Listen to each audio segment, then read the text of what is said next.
반갑습니다. 오늘은 신유일주 실간사주와 유명인사주를 한번 살펴보겠습니다. 신유일주는 천간지지가 간여지동으로서 아주 예리한 완성된 빈틈없는 그런 금으로 형성되어 있죠. 이 신금이란 자체가 현침에 이 간여지동 록을 가지고 있죠. 그러면서 천인을 가지고 있습니다. 하늘에서 준 칼날을 가지고 있죠. 그래서 뭔가 분석하고 뭔가 정리하고 뭔가 결단하고 뭔가를 잘라내고 하는 그런 숙살지기를 쓰는 데 있어서 아주 예리하고 빈틈없는 기운을 가지고 있죠.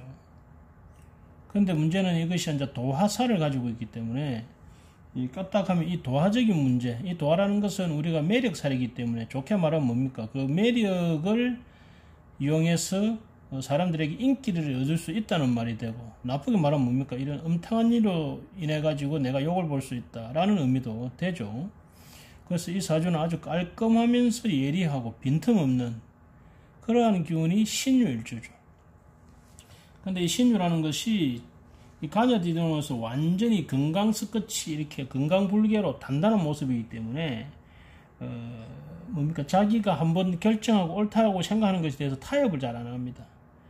그래서 우리 뭡니까? 이 사주의 3대 고집의 하나에 속하는 것이 이제 신유일주죠. 자, 우리 신유일주 제가 한번 찾아보니까 여기 보면 김학이 뭡니까? 그 성접대 문제로 저 법무부 전 차관인가 그랬죠. 그래서 성접대 문제로 좀 분란을 일으켰던 분이죠. 역시 금이 많네요. 그죠? 여기 보면 신금 다 현침이죠. 현침에서 금이죠. 이 금이라는 것은 정리하고 마무리하고 결단내고 잘라내고 개혁하고 뭐 이런 것이 다 금인데, 그래서 우리가 이 금기가 강한 사람 중에는 사법부, 그 중에서도 검찰, 칼 쓰는 거, 그죠? 그 다음에 의료 수술하는 의사, 그 다음에 사람 목숨을 죽이다 살렸다 하는 그 경제계통으로 사람들이 많거든요. 이분은 그 중에서도 검찰계통으로 갔네요. 그러고 보면 이 사람이 이 신금이라는 칼날이, 보석이 이 병화라는 정관에 의해서 빛나는 사주죠. 그래서 이 관으로서 내 이 금을 빛내는 그런 사주인데, 이 관으로 갔던 그런 형태의 사람이죠. 근데 문제는 뭡니까? 이 금이 너무 강한 것이 문제죠. 금이 너무 강한 것이 문제가 된다. 그러면서 이거 신자진이라는 기운을 보면 이 유금이 도화살이 됩니다. 도화살. 그래서 이 자체가, 신유라는 자체가 또 도화 기운을 가지고 있는데 이 띠로서도 또 도화살이 되죠. 그래서 이분은 이런 도화적인 문제를 좀 조심해야 되는 것을 가지고 있죠. 그나저나 이렇게 신유술이라는 방합국, 삼합이 아니고 방합국을 짜고 있으면 이 자기들끼리 이렇게 서로 아주 끈끈하게 또 마피아 같이 이렇게 결속하는 그런 힘도 또 강하죠. 이 사람은 그 금으로 결속된 또 사람이기도 하네요. 자, 근데 이분이 여기 56세 이민대운 들어오면서부터 임목이라는 기운이 생기고 천간에 상간이 떠서 상간경간이 들어가죠. 그래서 상간경간에 들어가서 간을 깨고, 그러면서 임목이 이 신유술이라는 강한 건과 충을 합니다. 왕신촉범이죠. 그래서 관의 문제가 계속해서 생기는, 그러다가 이분이 아마 그 성접대 사건이 계사년에 처음 한번 생긴 거라고 하는데, 이 계사년이 이 사하가 옴으로써 인사신을 일으키고 이 병화가 간여지동이 돼서, 그죠? 이 간적 문제가 형살로 변한 거죠.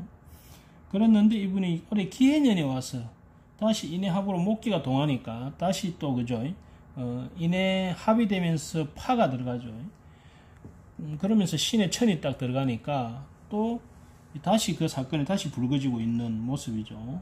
하여튼 이분은 지금 앞으로 요 이민 계묘운을 계속 조심해야 될 모습으로 지금 가고 있다, 이렇게 보시면 되겠네요. 자, 그 다음에 송중기 씨 사주 보겠습니다. 송중기 씨는 생긴 게 조각까지 생겼죠. 되게 이 6월의 신금 아닙니까? 그러면 이 완전히 그죠? 금강석 다이아몬드죠. 거기에 또 신유일주네. 사람이 이렇게 세련되면서도 좀 기공자같이 보이지 않습니까? 그죠? 아주 뭡니까? 이 금의 기운이 아주 강하죠. 근데 천간에 드러난 것은 얼목의 어떤 부드러운 봄바람 같은 모습이 드러났잖아요. 근데 이 뿌리가 없지 않습니까? 이는 가짜죠. 이거는 겉으로 보이는 모습이 얼목의 부드러운 모습이지만은 실제로는 이 금기에 아주 숙살지기 냉정하고 그저 빈틈없는 완벽한 성향을 가지고 있고 자기 주관이 아주 강한 그죠? 자기 중심적인 사람이죠. 그런데 이 목이 재가 되죠. 재라는 것은 여인도 되고 부인도 되고 그렇지 않습니까? 근데 부인이 다 절지에 앉았죠. 이렇게. 그러면 이 을목이 내 가정공으로도 들어오지 못해요. 그죠? 그럼 이분은 지금은 송혜교 씨하고 이제 이혼을 했지만은 앞으로도 그 여성을 하고 해로하기가 쉽지는 않겠죠. 나의 이렇게 완벽한 성향, 빈틈없는 성향을 어느 정도 누그러뜨리지 않으면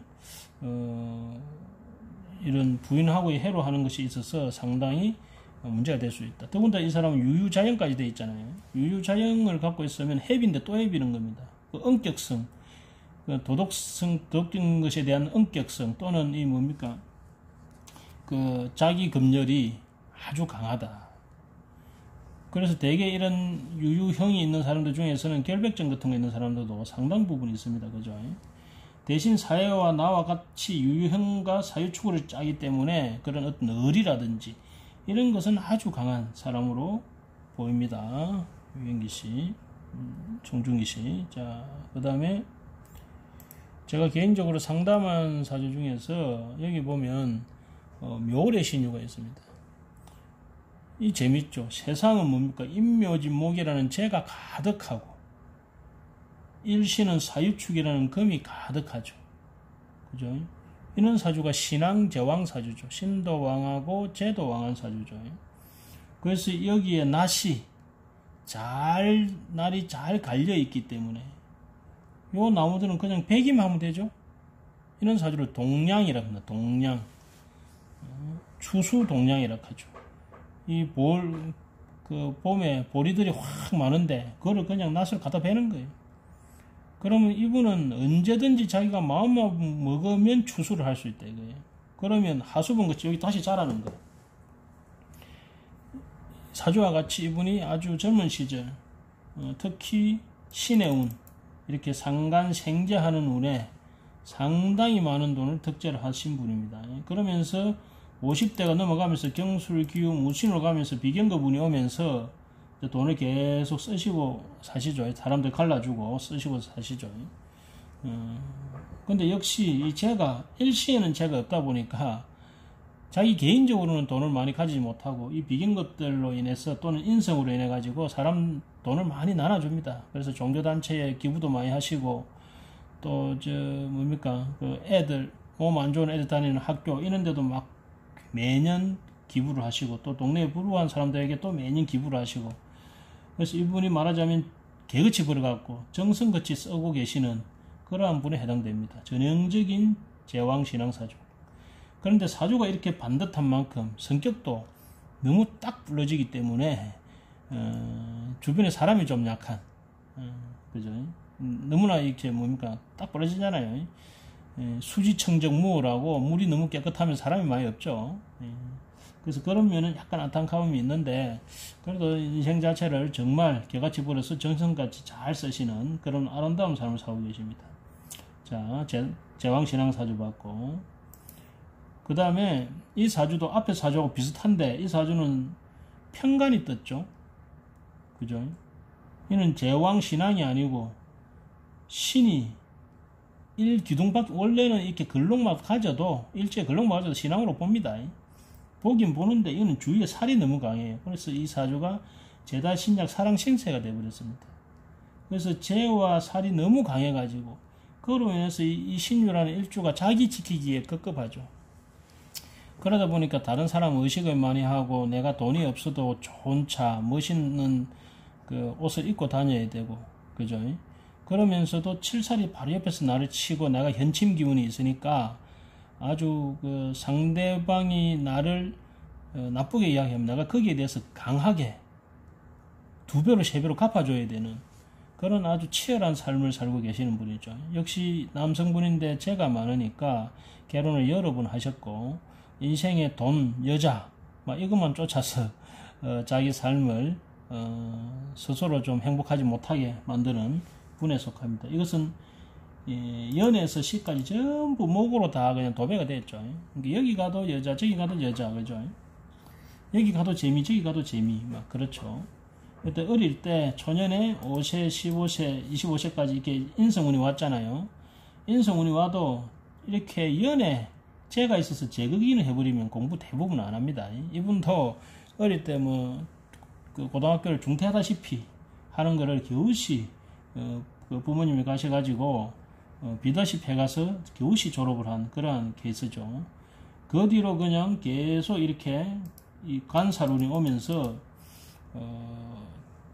뭡니까 돈 버는 족족 돈 버는 것보다 돈을 1000만원 한 달에 1000만원을 벌면 제가 많으니까 또 벌 때는 확 봅니다. 이렇게 이 또 편제가 오래 있잖아요. 벌었다 하면 크게 벌어요. 한 달에 뭐 몇천 벌었다 하면 쓰기는 뭐 그보다 더 써버리니까 결국은 남는 게 없는 그죠? 항상 쫓겨다니는 이 칠살에 쫓겨다니는 그러한 삶을 살게 되죠. 인생이 없죠. 나를 도와주는 세력이 없죠. 또 다르게 말하면 이 사람은 누가 도와줘도 그걸 도와준다고 생각을 또 안 해요. 그죠? 그러니까 항상 이렇게 욕망을 이 재간이라는 것은 우리 인간의 욕구 아닙니까? 욕망 아닙니까? 그죠? 항상 욕망을 쫓아 사는 그러한 삶을 살고 있는 분입니다. 이제 이분이 45세 대운에 들어가서 일주에 록은 아니지만은 일주에 왕지가 들어가고 여기 있는 이 상간 합사를 하는 기운이 있기 때문에 조금 삶이 나아질지는 잘 모르겠습니다. 좀 나아져야 될 건데요. 근데 어쨌든 이 가장 좋으려고 하면 인성이 뿌리쳐 와서 간인상생을 하는 게 좋은데 쉽지가 않아요. 어쨌든 지금 상간 합사를 하는 이 시기에 뭔가 개가천선을 해서 진짜 세상이 중요하고 아름다운 좋은 것이 행복한 게 뭔가를 찾았으면 좋겠습니다. 자, 오늘은 신유일주 아주 자기 주관과 고집이 강하고 칼같은 성향 또 인생을 자기 중심적으로 마치 우리 송강호 넘버 3에 보면 칼 하나 들고 세상에 불알 들 쪽에 칼 하나 들고 세상을 산다고 하는 그런 심리로 세상을 사는 모습이죠. 그 중에 이제 김학의 씨 이런 검을 제대로 쓰는 검찰 법무부 계통으로 들어가서 거기에 관에 있었던 하지만 이 도화살로 인해서 지금 문제가 되고 있는 상간 경관에 들어가고 도화살로 인해서 문제가 생긴 김학의 씨 그 다음에 을목이라는 죄는 많으나 사실 뿌리 있는 죄가 없고 내한테 더군다나 들어와서 살기가 어렵죠. 이것은 완전 돌산 아닙니까? 그죠? 이 돌산에 이 나무가 살기가 어렵죠. 두 분이 헤어진 것이 누구 이유 때문에 헤어진 줄은 모르겠지만은 어떤 이 송중기 씨가 어떤 뭔가 유일하게 그것을 받아들이는 힘은 좀 약하다. 대신 의리적인 거라든지 자기 검열은 상당히 강한 그런 사람이다. 그 다음에 신왕 제왕의 개거치 버러스 아주 정성같이 잘 쓰시고 계시는 분. 그 다음에 제다신약 사란신세리가 되어가지고 이 재간의 욕망 때문에 자기 삶을 아주 피곤하게 살고 있는 사주 살펴봤습니다. 감사합니다.